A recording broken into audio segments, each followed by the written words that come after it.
Hey guys, पिछले video में हम लोगों ने पंचायतों के वित्तीय स्रोत व कार्य योजना के अंतर्गत पंचायत स्तर पर संग्रहित किए जाने वाले कर, उपकर व आय के अन्य स्रोत को पढ़ा था। तो आज जो मैंने टॉपिक अब लिया है, पंचायत की वित्तीय स्रोत व कार्य योजना के अंतर्गत केंद्र सरकार के प्रदर्शन अनुदान योजना परफॉर्मेंस ग्रांट स्कीम क्या है, उसके बारे में हम लोग पढ़ेंगे। ठीक है, तो देखिए, जो अनुदान होते हैं वो दो तरह के होते हैं। एक बेसिक होता है और एक हमारा होता है जो परफॉर्मेंस ग्रांट वाला, मतलब प्रदर्शन अनुदान हो गया। ठीक है, तो ये जो प्रदर्शन अनुदान होता है एक अतिरिक्त अनुदान होता है। ठीक है, बेसिक जो होता है वो पूरे अनुदान का 90% लगभग जो होता है वो बेसिक होता है और 10% ही अनुदान जो होता है वो हमारा प्रदर्शन अनुदान होता है। ठीक है, तो चलिए हम लोग स्टार्ट करते हैं। देखिए, वैसे तो रिपोर्ट पहले भी आई हुई है, जैसे 10वीं 11वीं 12वीं, जब से हमारा ये संशोधन हुआ है 1993, जो हमारा 73वां संविधान संशोधन हुआ है, तो उसके बाद से जो हमारा 10वां हुआ था, फिर 11वां 12वां 13वां 14वां 15। ठीक है, तो 15वें वित्त आयोग की रिपोर्ट के बारे में पहले हम लोग पढ़ेंगे। तो जो 15वें वित्त आयोग की रिपोर्ट थी उसमें जो ऊर्ध्वाधर हिस्सेदारी है, पहले उसके बारे में देखिए।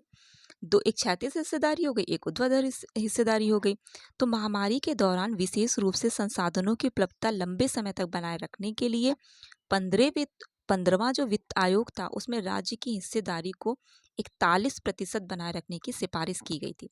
ये जो थोड़ा सा बोरिंग टॉपिक आप बोल सकते हो इसको, लेकिन इसको आपको जितने भी पॉइंट्स हैं उसको ध्यान रखना है। तो 15वें वित्त आयोग ने राज्यों की हिस्सेदारी कितनी बोली गई थी?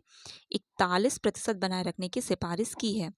ये राशि वितरण पुल के 42% के समान स्तर पर है, जैसा कि 14वें वित्त आयोग द्वारा अनुशंसित किया गया था।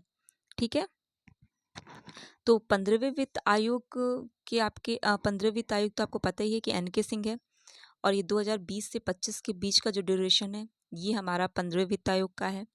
ठीक है, तो देखिए, जो वित्त आयोग हमारा जो स्थानीय निकाय, मतलब ये 73वां संविधान संशोधन हुआ उसके बाद से अगर आप देखो तो जो 10वां था उसके जो आयुक्त थे वो केसी पंत थे। ठीक है, तो 1992 में इसका गठन किया गया था, 1992 में इसका गठन किया जाता है।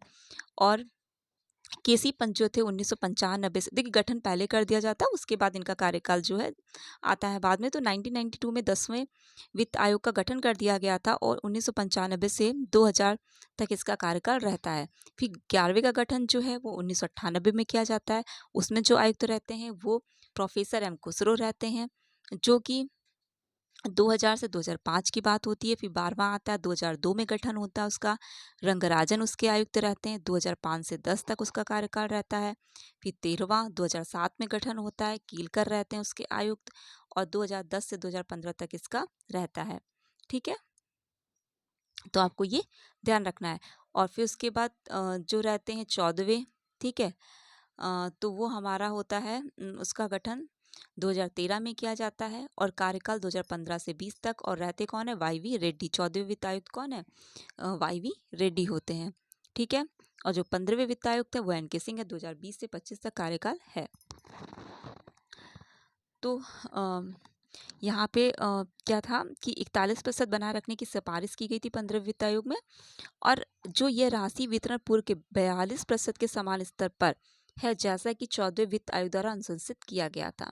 यहाँ वितरण पुल की बात हुई है तो ये क्या होता है, मतलब विभाज्य पुल जो है, जो सकल कर राजस्व का ये वह भाग होता है जो केंद्र और राज्यों के बीच बांटा जाता है। ठीक है, जो कर राजस्व होता है उसका वो भाग जो केंद्र और राज्यों के बीच बांटा जाता है, विभाज्य से ही आपको पता होगा। ठीक है, तो वितरण पुल या विभाज्य पुल की बात करें, ये निर्दिष्ट उद्देश्य के लिए लागू अधिभारों और उपकरों को छोड़ के सभी करों और निवल संग्रहण प्रभार से मिलकर बनता है। तो देखिए, जो उद्देश्य है उस पर जो लागू अधिभार है और जो उपकर हैं, ठीक है, निर्दिष्ट उद्देश्य, उसको छोड़ के सभी जो कर होते हैं निवल संग्रहण प्रभारों से मिलकर विभाज्य पुल बनता है। ओके, तो जो जम्मू कश्मीर की स्थिति में बदलाव के बाद जो हुआ मतलब केंद्र शासित प्रदेश लद्दाख और जम्मू कश्मीर के आने से 1% का आवश्यक समायोजन भी इसमें किया गया था। तो क्या बोला, महामारी के दौरान विशेष रूप से संसाधनों की उपलब्धता लंबे समय तक बनाए रखने के लिए 15वें वित्त आयोग ने राज्यों की हिस्सेदारी को 41% बनाए रखने की सिफारिश की थी। ये राशि वितरण पूल के 42% के समान स्तर पर है, जैसा कि 14वें वित्त आयोग में इसकी अनुशंसा करी गई थी। इसमें जम्मू कश्मीर की स्थिति में बदलाव के बाद बने नए केंद्र शासित प्रदेश जो लद्दाख और जम्मू कश्मीर के आने से 1% का आवश्यक समायोजन भी किया गया है। 15वें वित्त आयोग जो राज्य की दी जाने वाली राशि है हिस्सेदारी प्लस अनुदान केंद्र के अनुमानित राजस्व का लगभग 34% हस्तांतरित करता है। 15वें वित्त आयोग जो है राज्यों को दी जाने वाली जो राशि है केंद्र के अनुमानित राजस्व का जो भी राजस्व है उसका 34% हस्तांतरित करता है, जिससे केंद्र सरकार के पास अपने राजकोषीय घाटे को नियंत्रित और जरूरी खर्चे को पूरा करने की सहूलत बनी रहे। ठीक है, तो कितना करता है 34%, ये भी नोट पॉइंट ध्यान रखना है। वहाँ पे 41% जो बनाए रखने की सिफारिश करी, ठीक है वो, और यहाँ से जो 34% की हस्तांतरित करता है ये ध्यान रखना है। 36 हिस्सेदारी आवश्यकता बराबरी प्रदर्शन के सिद्धांत के आधार पर कुल हिस्सेदारी इसमें तय की गई। तो पैमाना जो इसका है और जो हिस्सेदारी है, ठीक है, इधर हिस्सेदारी हमारी तो जनसंख्या के आधार पे 15%, क्षेत्रफल में 15%, वन और पारिस्थितिकी में 10, आय का अंतर 45, कर और राजस्व प्रबंधन 2.5%, जनसांख्यिकी 12.5 12.5।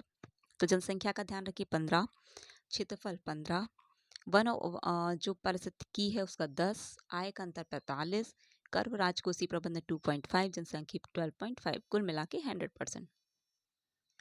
स्थानीय निकायों की सरकार के बारे में देखिए,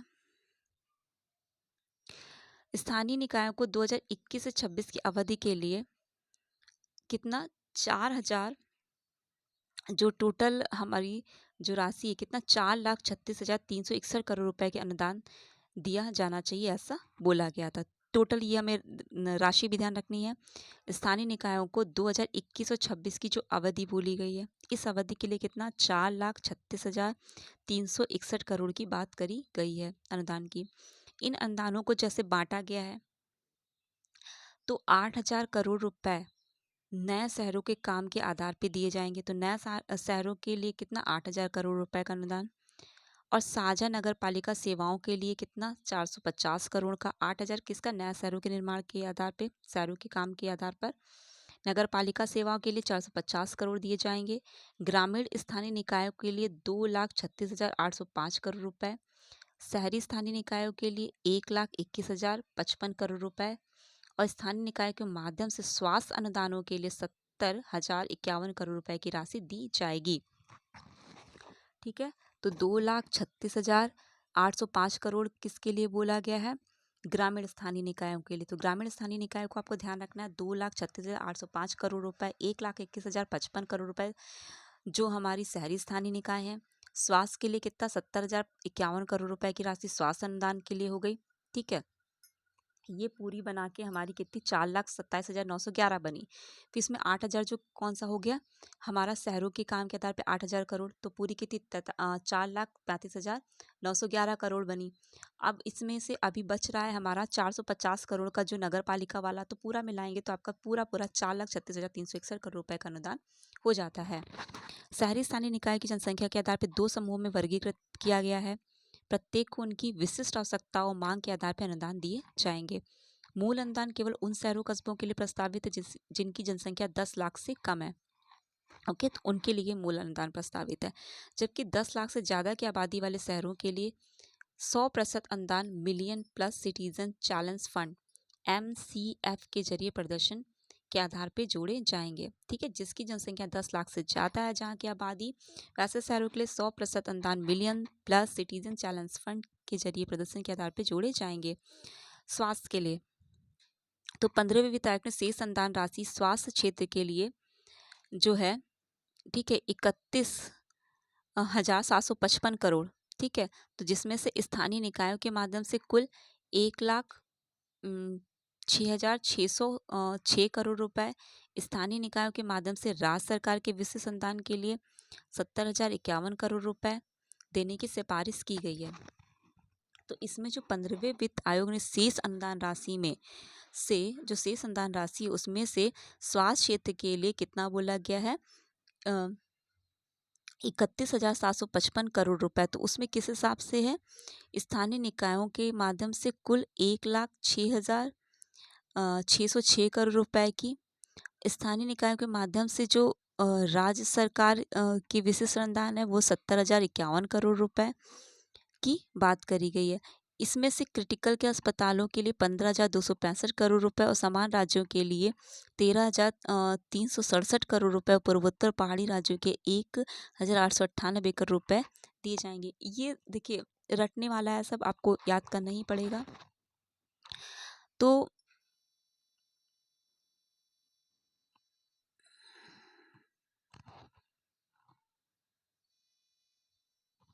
देखिए यहाँ पे जो राशि हमारी आई थी इसमें कंफ्यूज मत होइएगा। यहाँ पे जो स्थानीय निकाय के माध्यम से स्वास्थ्य अनुदान के लिए 70,051 करोड़ रुपए की राशि दी जाने की बात करी थी। जो पूरा बजट आया था 4,36,361 पे, उसके अनुसार ये हमारा स्वास्थ्य का था। और यहाँ पे 15वें वित्त आयोग ने शेष अनुदान राशि में जो स्वास्थ्य क्षेत्र के लिए बोला है उसका है 31,755 करोड़ रुपए। ओके, तो उसमें से यहाँ पे हमारा 15वें वित्त आयोग ने सिफारिश की थी कि राज्यों द्वारा 2022 तक उनके बजट का 8% से अधिक स्वास्थ्य पर खर्च बढ़ाया जाएगा। स्वास्थ्य क्षेत्र को दी जाने की कुल सहायता राशि जो थी वो 1,06,606 करोड़ रुपए थी। 15वें वित्त आयोग अनुशंसित कुल अनुदान सहायता का 10.3% थी। ठीक है, देखिए यहाँ पे भी हम लोगों ने पढ़ा था स्वास्थ्य क्षेत्र को दी जाने वाली राशि जो राज्य सरकार के द्वारा थी, जो बजट पास हुआ था, तो 1,06,606 करोड़ रुपए की थी। ओके, और यहाँ पे जो हमारा ये क्या बोला गया, जो 15वें वित्त आयोग द्वारा अनुशंसित कुल अनुदान जो उनका बोला गया है उसका कितना 10.3% है, ये हमको ध्यान रखना है।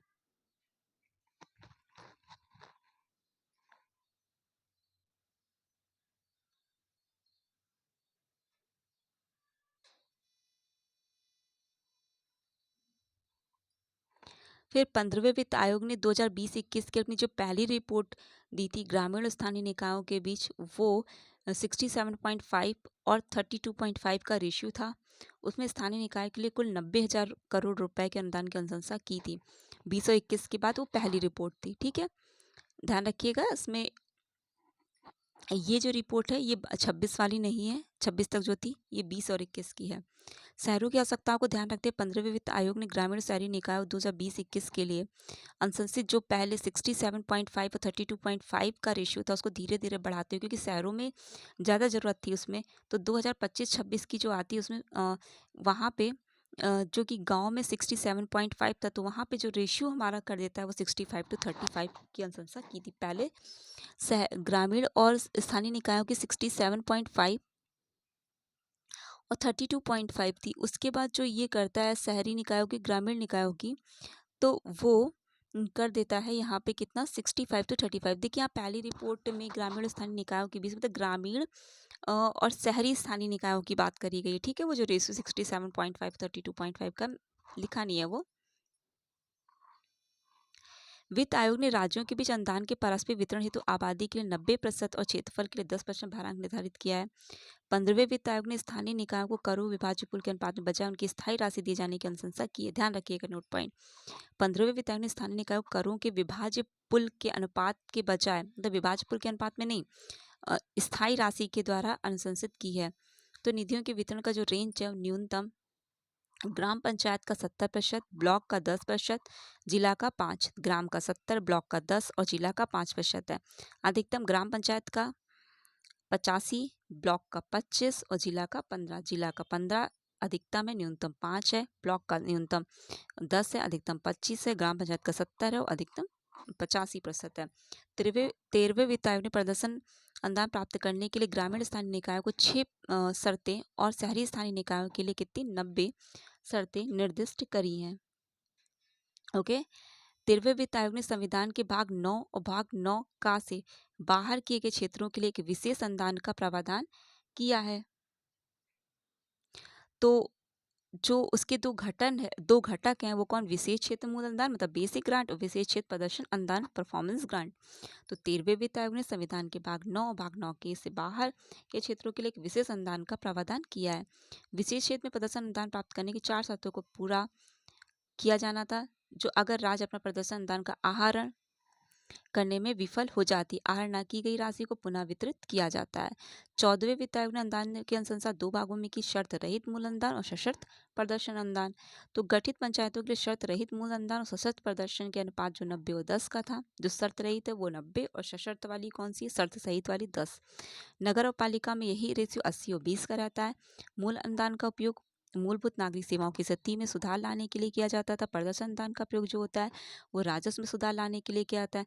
तो अगर नागरिक सेवा के लिए जो बोला गया है वो मूलभूत और राजस्व सुधार लाने के लिए प्रदर्शन अनुदान हो गया, जिसका मानदंड राज्य सरकार द्वारा निर्धारित किया जाता है। ये नोट पॉइंट है। मानदंड किसके? राज्य सरकार के द्वारा निर्धारित किया जाता है। लेखा और लेखा परीक्षा की बात करी जाए तो करदाताओं से अर्जित आगम जो आता है वो उपयोग करने वाली सरकार के किसी भी अंग के लिए जो सुशासन हेतु एक प्राथमिक अनिवार्यता ये है कि वो लेखा परीक्षित लेखाओं को सामयिक रूप से पहल पे उपलब्ध कराया जाए। मतलब समय से जितना भी लेखा परीक्षा करी गई है वो उपलब्ध कराया जाए।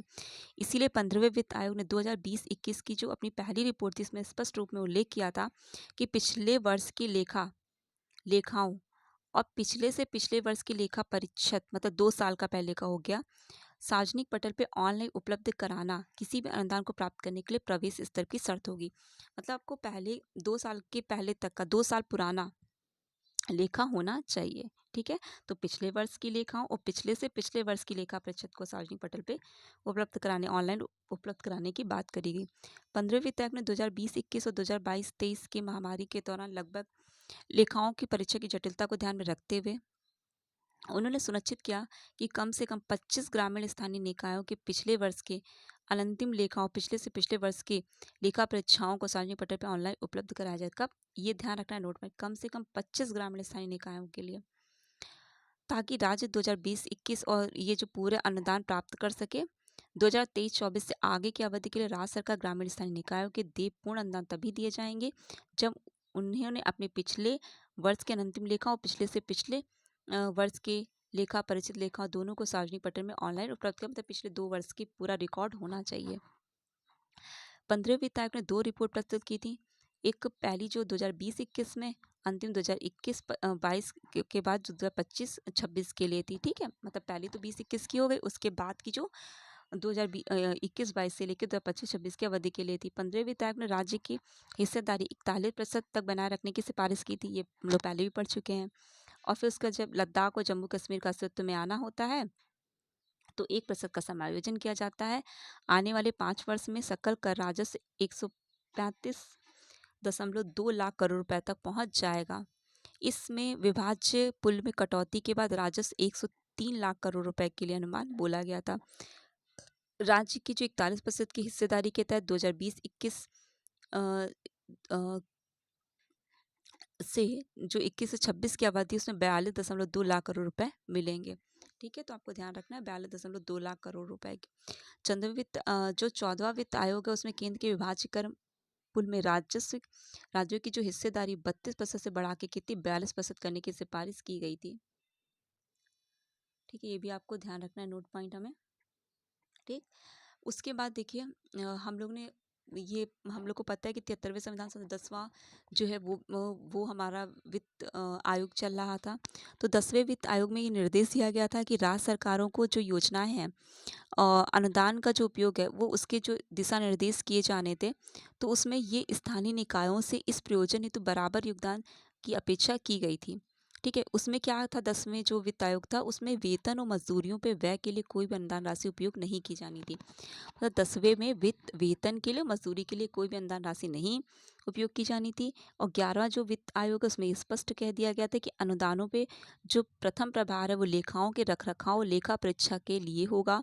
उसके बाद वित्तीय डेटाबेस के विकास हेतु किए जाना है। और फिर जो बाकी राशि बचेगी प्राथमिक शिक्षा, प्राथमिक स्वास्थ्य, लाइट के लिए जो सड़कों पे लाइट हो गई, स्वच्छता के लिए हो गया, शुद्ध पेयजल के लिए किया जाना है। ठीक है, वेतन मजदूरों को भुगतान के निषेध को छोड़ कर ये अनुदान थे। तो 12वें वित्त आयोग ने अनुशंसा की कि पंचायतों द्वारा अनुदान का उपयोग जलापूर्ति, स्वच्छता से संबंधित सेवा को प्रदान किए जाने के स्तर पर सुधार लाने के लिए किया जाना है। ग्रामीण और शहरी स्थानीय निकायों की अपेक्षा की गई थी कि वे आधुनिक प्रौद्योगिकी और प्रबंध प्रणालियों के उपयोग के माध्यम से लेखाओं के रखरखाव और वित्तीय डेटाबेस सृजित करने के लिए व्यय करने की उच्च प्राथमिकता दें। ठीक है, 10वें में वेतन मजदूरियों के लिए अनुदान राशि नहीं दी गई थी। 11वें वित्त आयोग का प्रथम प्रभार लेखा परीक्षा के लिए बोला गया था, वित्तीय डेटाबेस के लिए, फिर उसके बाद शुद्ध पेयजल हो गया और जो जरूरी काम है उसके लिए बोला गया था। ठीक है, तो हम लोगों ने इस वीडियो में केंद्रीय सरकार की प्रदर्शन दान योजनाओं को पढ़ा। थोड़ा सा बोरिंग टॉपिक है लेकिन पढ़ना तो है ही है। चलिए रखते हैं इतना ही।